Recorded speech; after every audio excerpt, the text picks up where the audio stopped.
So this week we jump into chapter 31, and we see Jacob has been working for Laban for many years at this point, and he has been very faithful. We know in the last chapter we talked about how he had set apart for his pay some of the animals, and he had done certain things, which we'll see in this chapter is actually a result of a dream that he receives that he references in this chapter. But we see this, that it says that Jacob heard Laban's sons complaining. Jacob has taken away all that was our father's. He has acquired all things, wealth and honor from him, what belonged to our father.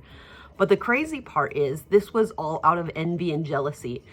Jacob had done nothing wrong. It was an agreement for payment for his work to their father, but they were jealous because he was doing so well. And, you know, envy always distorts the truth. The truth was that Laban had agreed to this. There wasn't anything stealing, but they were jealous of what he had acquired and that they had not. And so they began to distort the truth. And then I love in verse 3, it says, "Then the Lord said to Jacob, return to the land of your fathers and to your people, and I will be with you." I love this because the reason that Jacob came to this land is because God told him to. And now he waited and he worked until God told him to leave. And I think in a society we're in today where we give up and we quit just because something's hard or something's difficult or something doesn't look like what we thought it was, it's important to keep in mind that we are to go to places, be at places, stay at places, and only leave when God tells us to leave or when he's released us. And so I think it's interesting that finally Jacob's being released. God is telling him, it's time. It's time for you to go back. I've told you to be here. You've learned the lessons. We see that these lessons and this treatment by Laban is somewhat of a result of his own behavior. God had to teach him some humility. God had to teach him how to serve, how to be a man of integrity, because before we know he was deceiving. He was deceiving to get the birthright. And so God had to take him through this process to turn him into the man that he needed him to be. And he does that with us. Sometimes he takes us through things and we have to go through life and experience hardships and different things that happen because God is teaching us something. And so I love that in verse 5 he says, you know, "See, your father looks at me, that he is not friendly towards me as before, but the God of my father has been with me."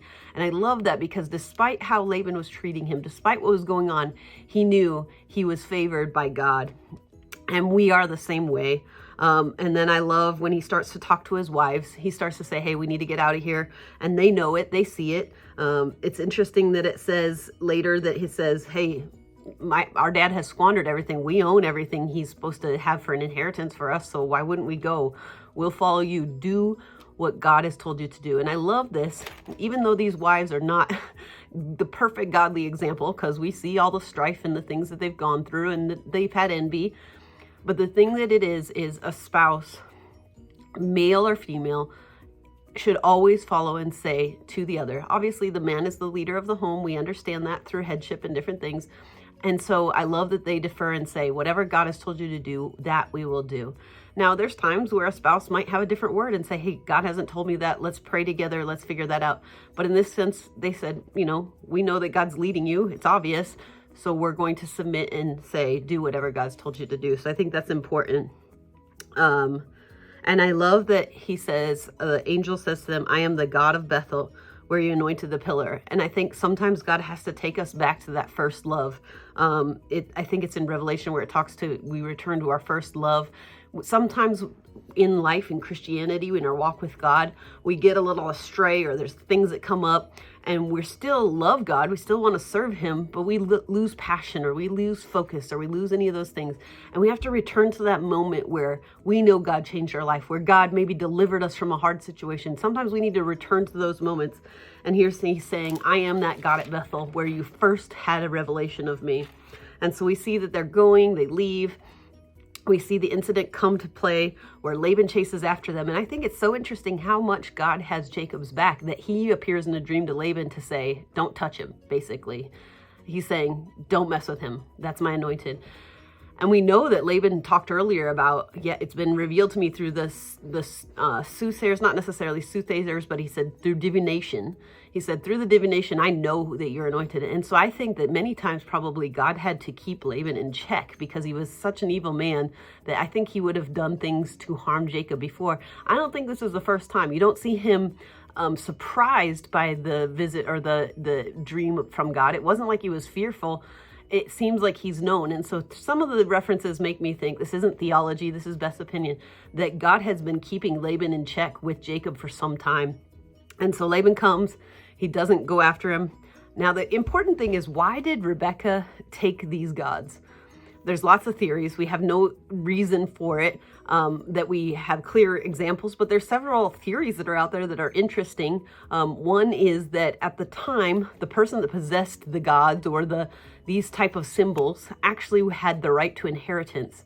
And so it could be because she wanted to make sure she could get all the inheritance from her father. It could be that she knew that this God that Jacob served was the real God, and she didn't want her dad to follow these false gods anymore. We're not quite sure why she did this.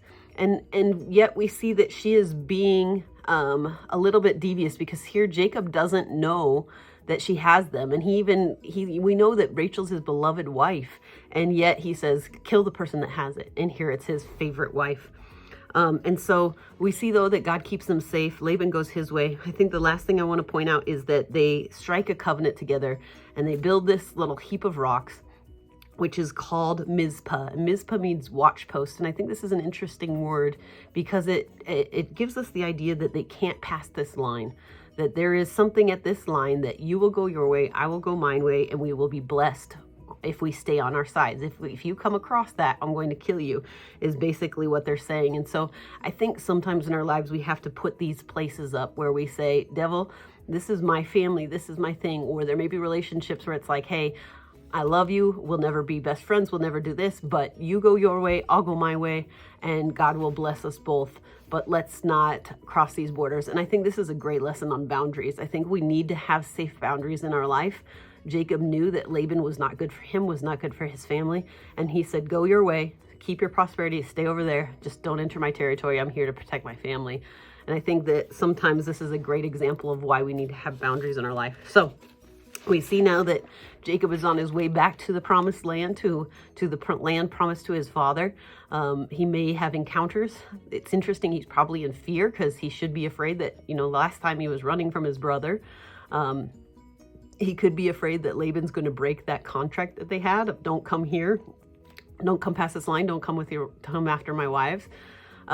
So he's got a lot of things going through his head as he's going towards the promised land. So we'll check that out next time as we get into chapter 32.